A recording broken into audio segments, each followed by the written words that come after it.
welcome to Grizzly Tales for Gruesome Kids, a series of cautionary tales for lovers of scream.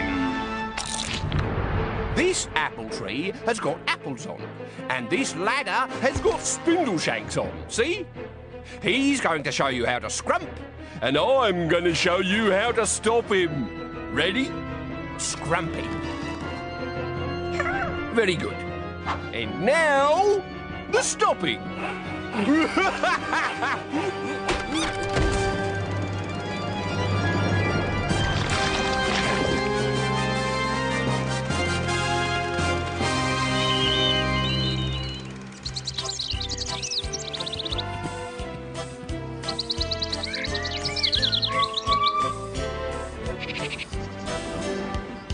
What a summer holes it was. Algy, his best chum Cole, and Algy's dog Stinker were spending 6 whizzing weeks in Kent, where they had formed a ripping gang called the Chipper Chums for the express purpose of having adventures and drinking ginger beer. There was Ginger and his little sister Alice, and Sam, who was a girl with a boy's name, but nobody teased her about it because she was really big. Once, horrible Dick Stick called her Sam the Man.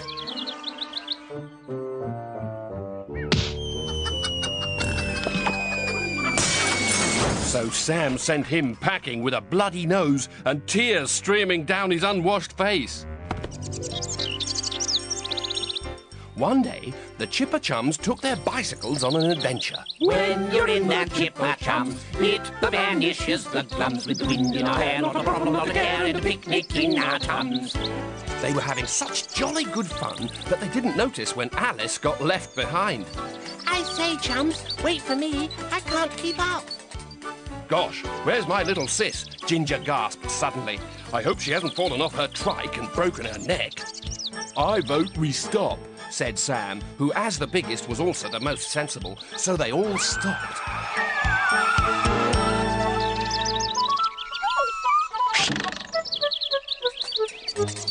Sorry, old thing, I feel a proper bounder. We promised not to cycle so fast again. That's all right, bro. It was Teddy who was scared. Then they all laughed, and everything was all right again. They cycled across Buttercup Meadow and down through the wood to the stream that bubbled merrily alongside the apple orchard. The sun was devilish hot, so they got off their bikes and opened their picnic there and then.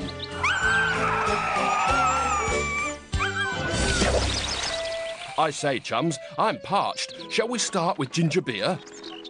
No, that's a jolly bad idea, Ginger. Let's see what Aunt Fanny's put in the hamper for us to eat first.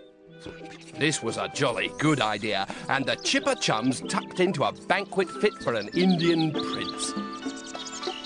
Sardine sandwiches, ripe tomatoes, home-baked scones with lashings of clotted cream, and a tin of Spam.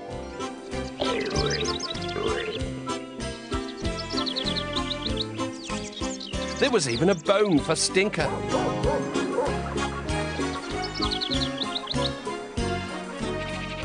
Two minutes later, they were all so full of good things that one by one they fell asleep in the warm grass. What a dog's life it was.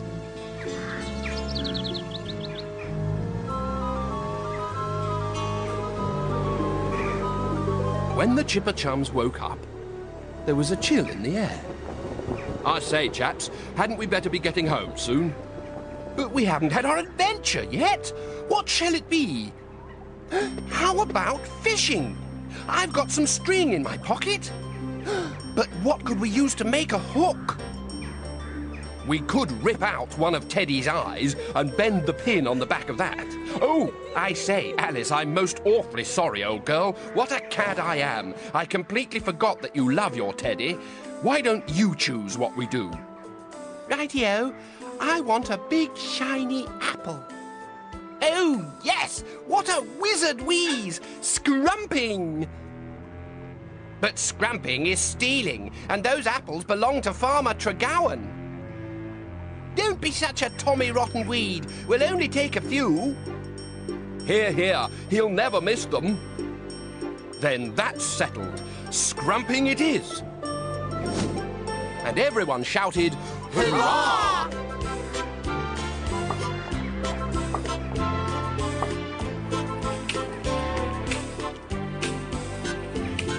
The Chipper chums were mad for big adventures. Even Stinker wanted an apple when he saw them. Shh! You'll give the game away, Stinker. We don't want Farmer Tregowan to find us. How are we going to pick the apples? We could use that ladder. Poppycock, it's much more of an adventure if one of us stands on someone else's shoulders. Isn't that very, very dangerous? Not if it's me underneath, said Sam bravely. But you're a girl. I could always slap you like I did Dick Stick. Oh, gosh, sorry, said Ginger for the third time that day. And Bag's Eye stand on her shoulders. Bravo, Cole! Good luck! And everyone shook Cole's hand.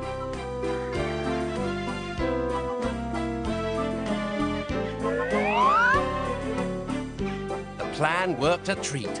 But just as the Chipper chums finished eating their apples, they heard a gunshot and a deep, gruff voice. You there! What does thou think thou's doing?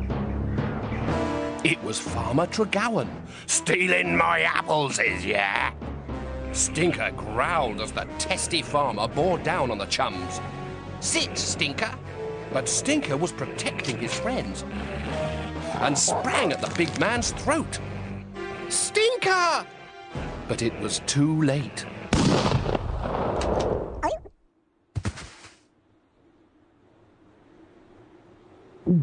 I say, gosh, that was a pretty rotten thing to do. Poor Stinker. You had no right. I shall tell my father. Yous can tell who he likes, but them's my apples you been eating. Now look here, we're bally sorry for scrumping, but there's no need to take that tone with us. Alice is only a baby. Please let us go. But if I lets he go, how does I get my apples back? You could give us a cracking good clip round the ear, then forget all about it. Yes, a biffing box on the nose. Hurrah!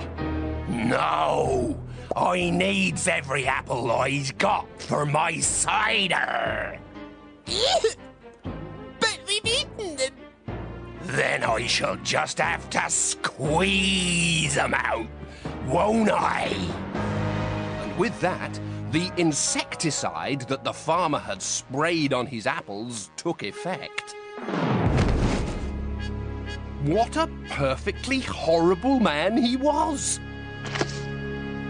Later that day, Farmer Tregowan finally got his apples back with the help of a 10-ton cider press. He stored the juice in an old oak vat and used it to make a particularly heady brew it was too.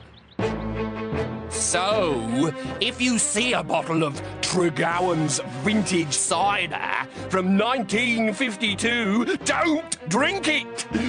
Unless, of course, you're partial to a little extra body in your tipple.